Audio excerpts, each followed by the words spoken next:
मनस्वी sport Chikhale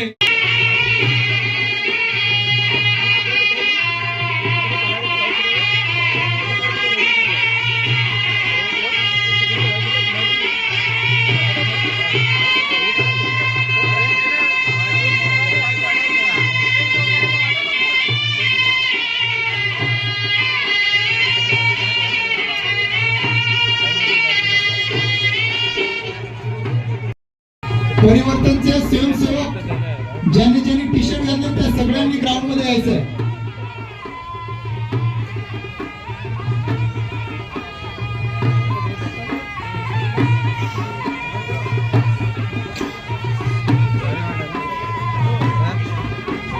मनस्वी sport Chikhale आणि संगम देवरी दोन्ही संघांनी इथे डगआउट मध्ये यायचंय। डाव्या बाजूला मनस्वी स्पोर्ट चिखले, उजव्या बाजूला